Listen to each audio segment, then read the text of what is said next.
Googling Yourself by Thuri. To be fair, Bradley hadn't set out to read about Colin sucking his cock.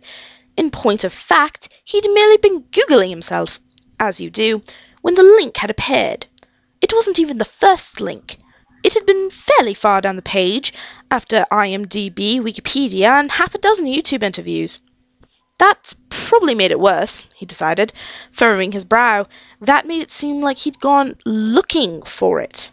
But he hadn't! Truly! He'd just wanted to keep up with what the fans were saying about him.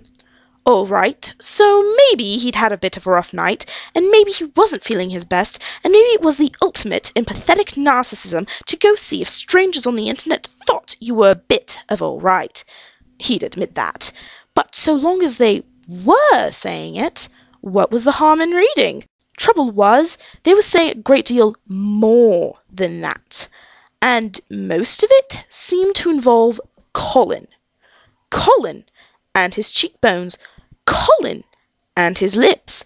Colin and his apparently bluer than blue eyes. Bradley had blue eyes too, thank you very much. Where were the odes to them? And then there were the ones who were talking about he and Colin together. Like that. Not just as mates. As mates. As in mating. Not that blokes could expect anything to come of it but sticky sheets, a sore arse, and a good time. But still, mating. Why did so many of them seem to think his greatest aim in life was to get a shot at Colin's bum? It was a nice enough bum, he supposed, though it wasn't always easy to tell. Not in the baggy clothes Colin preferred, or wore because he couldn't find anything slim enough to fit. Bradley hadn't have asked because he was a bloke, for God's sake, and it wasn't a question blokes asked each other. But he'd seen Colin changing a time or two, and his arse was pleasing enough. That didn't mean he'd spent any time thinking how it would feel to cup it in his hands. And yes, he supposed Colin's lips were rather full and always red, probably because Colin spent so much of his time chewing on them, a disgusting habit. Bradley tried to get him to stop, but Colin just stared at him like he was mental. Which was another thing. How could he possibly be interested in a relationship with someone who clearly thought Bradley was off his rocker half the time? Bradley was brilliant, even if he did have to remind everyone himself, and he needed someone who would recognize and respect that, not call him a wanker and throw used tea bags at him. So why did all these girls seem to think they were made for each other? And why did so many of them seem to think Colin's cock was longer? Bloody unfair that! They'd never seen either of them. He'd have to talk Colin into doing a nude scene and do one of his own, just to retain his honour, and set the record straight. Still, they did tend to make him a good shag. At least they were getting that part right. They obviously thought Colin had more experience than he really must, but he was willing to forgive the Irishman his fictional prowess, since Bradley's matched it.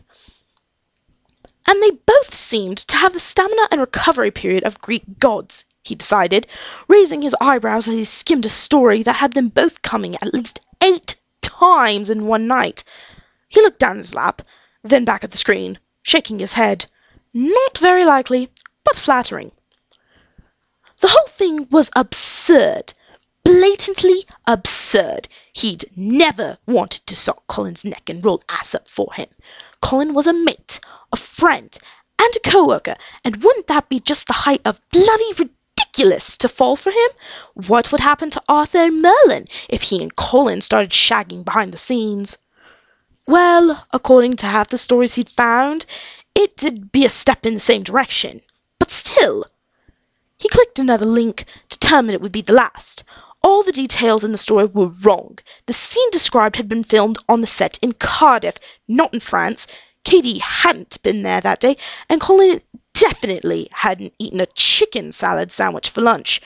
But the details paled when it turned to Colin pushing Bradley up against the wall of Arthur's bedroom, stripping the printer's breeches from him and swallowing his cock.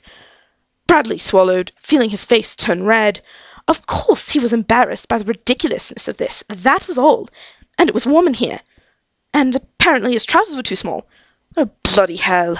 He closed his eyes, trying not to picture the scene, trying not to see Colin smiling up at him from Merlin's clothing, trying not to hear the teasing Irish voice he knew so well. But it was a losing battle, and in his mind those lush red lips wrapped around the head of his cock, sliding slowly, slowly down. Bradley let out a soft breath, rubbing his open palm against the raised ridge of his trapped erection. He wasn't doing this. He wasn't winking to porn on the internet. Porn about him, for Christ's sake. He wasn't. Except he totally was.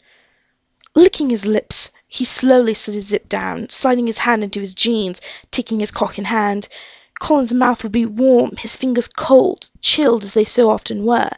The contrast would feel incredible. Bradley was sure of it.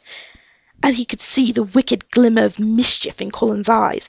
Imagine how teased and tortured he would be by the boy so many people seemed to mistake for sweet. Colin was an evil bastard, and Bradley knew it. He whimpered, stroking his cock again, and then jumped as the door opened behind him, with no knock to announce the intruder.